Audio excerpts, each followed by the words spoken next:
தமிழ்ச்சோலை பார்வையாளர்களுக்கு வணக்கம்.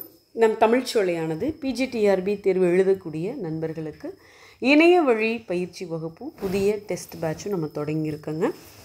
இந்த காணொளியில் புதிய பாடத்திட்டத்தின்படி அலகு 6ல் இருந்து சில வினாக்கள் நம்ம பார்க்கலாம். அலகு 6 இக்கால இலக்கியம் கொடுத்துருக்காங்க. அந்த இக்கால இலக்கியத்தில் கவிதை, சிறுகதை, நாவல் எல்லாமே வருது. அதில் நம்ம சிறுகதை பகுதியிலிருந்து சில முக்கியமான வினாக்கள் பார்க்கலாங்க. முதல் வினா, பாலபாரதி என்னும் இதழை நடத்தியவர் யார்? பாலபாரதி என்னும் இதழை நடத்தியவர் யார்?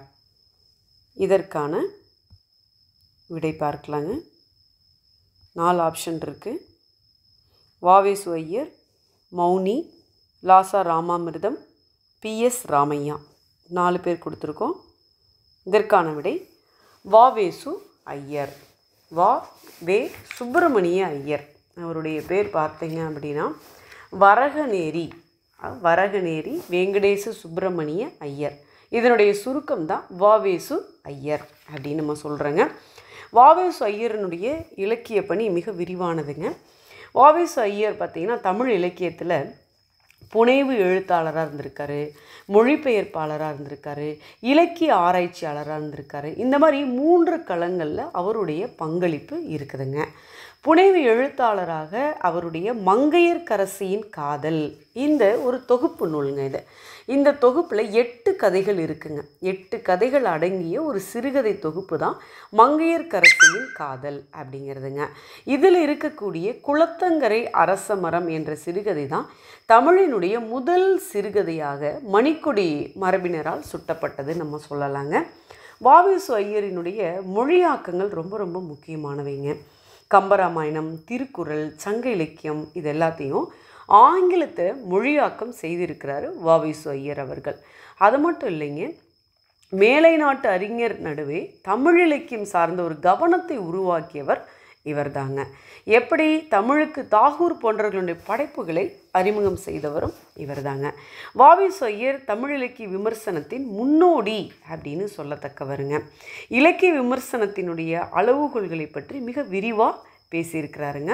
பாரதியினுடைய கண்ணன் பாட்டுக்கு இவர் எழுதிய முன்னுரை, கம்பராமாயண ரசனை என்ற பெயரில் எழுதிய கட்டுரை தொடர், ஆங்கிலத்தில் கம்பராமாயணத்திற்கு எழுதிய அறிமுக உரை, இதெல்லாம் இந்த விஷயங்கள் எல்லாமே இவர் தமிழ் இலக்கியம் பற்றிய ஒரு முன்னோடி திறனாய்வு முயற்சி அப்படின்னு நம்ம சொல்லலாங்க.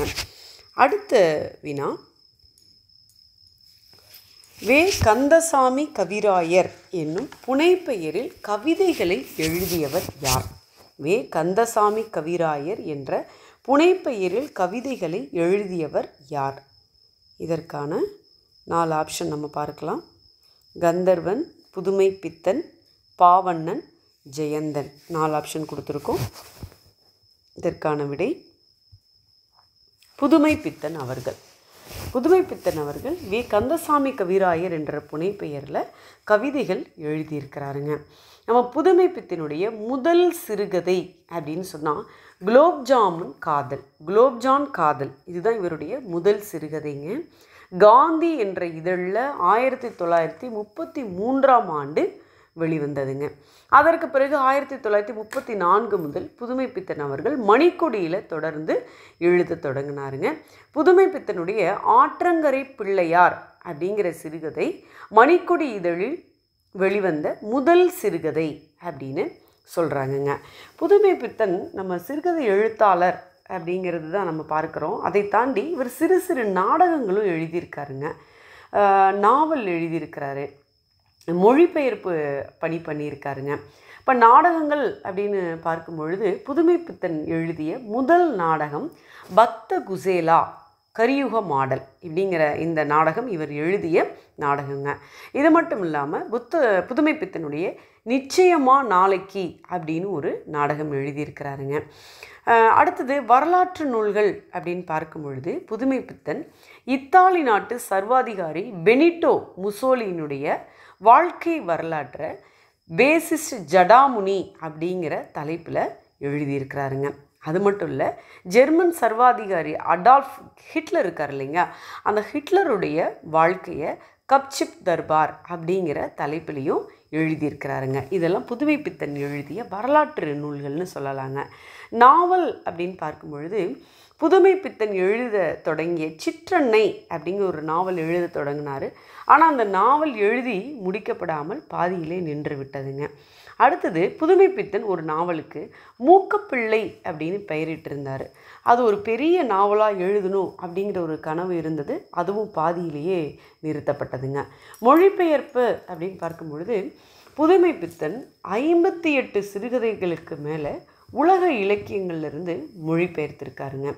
அலெக்சாண்டர் குஃப்ரின் எழுதிய பலிபீடம் நாவலையும் ஷேக்ஸ்பியருடைய நாடகங்களையும் மொழிபெயர்த்திருக்காருங்க.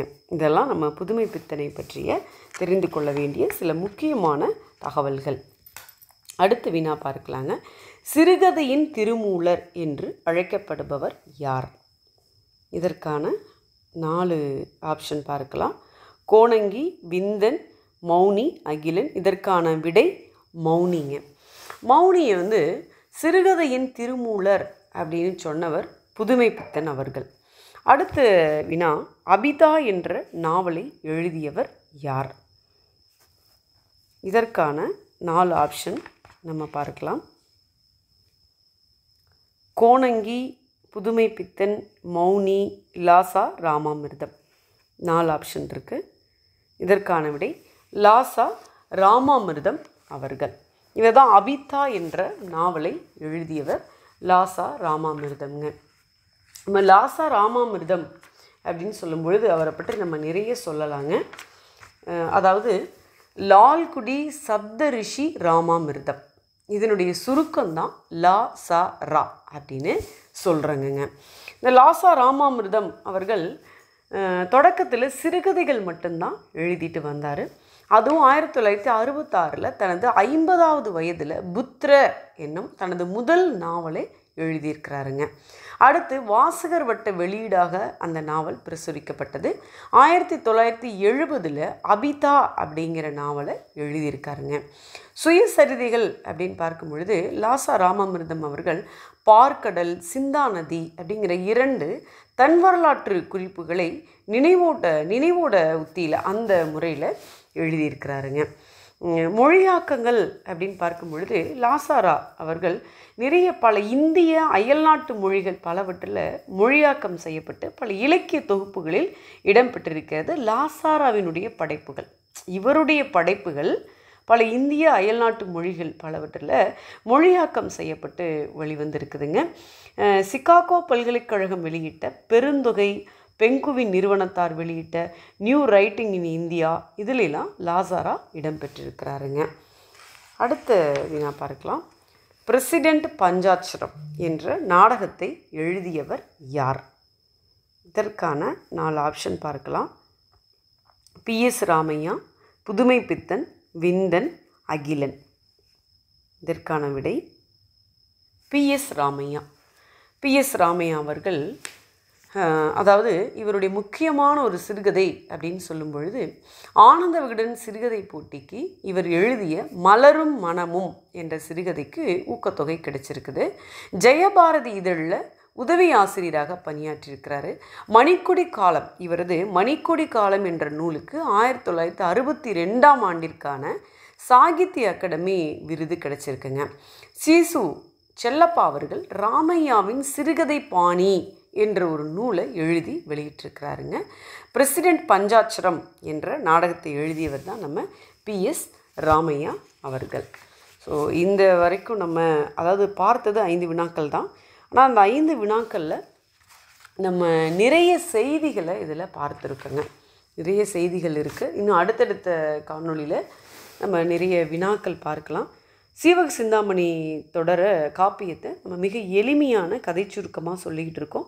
நண்பர்கள் நீங்கள் அந்த காணொளியும் பாருங்கள். மிகுந்த பயனுள்ள ஒரு காணொளியாக உங்களுக்கு இருக்கும். நம்ம நடத்துகிற டெஸ்ட் பேட்ச் ரொம்ப சிறப்பான ஒரு தேர்வு உங்களுக்கு. அதாவது அரசு தேர்வு எழுதுவதற்கு முன்னாடி இது ஒரு முன்னோட்டமாக இருக்கும். இந்த டெஸ்ட் பேட்சில் 100 தேர்வுகள் நம்ம வைக்கிறோம்.